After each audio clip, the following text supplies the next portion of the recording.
सोनं खरेदी करणाऱ्यांसाठी मोठी बातमी समोर आली आहे।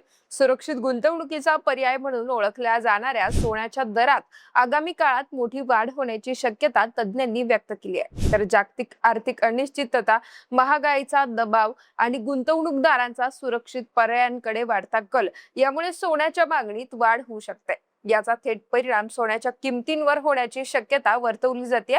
तर आंतरराष्ट्रीय वित्त संस्था जेपी मॉर्गनच्या अहवालानुसार सध्या दिसणारी सोन्याच्या दरातील घसरण ही तात्पुरती असू शकते। येत्या काही महिन्यात सोन्याच्या भावात पुन्हा वेगाने वाढ होऊ शकते आणि दिवाळीपर्यंत सोन्याचे भाव नव्या विक्रमी पातळीवर पोहोचण्याची शक्यता वर्तवली जाते। तर सणासुदीच्या काळात भारतासारख्या देशांमध्ये सोन्याची मागणी मोठ्या प्रमाणात वाढत असते। त्यामुळे जर जागतिक परिस्थिती अशीच राहिली तर सोनं सर्वसामान्यांच्या आवाक्याबाहेर जाण्याची शक्यता नाकारता येत नाही। मात्र सोन्याच्या दरावर जागतिक बाजारातील घडामोडी, डॉलरची स्थिती आणि मागणी, पुरवठा यासारख्या अनेक घटकांचा परिणाम होत असतो। त्यामुळे आता सोनं खरेदी करण्यापूर्वी ग्राहकांनी बाजाराचा अंदाज घेणं महत्त्वाचं ठरणार आहे।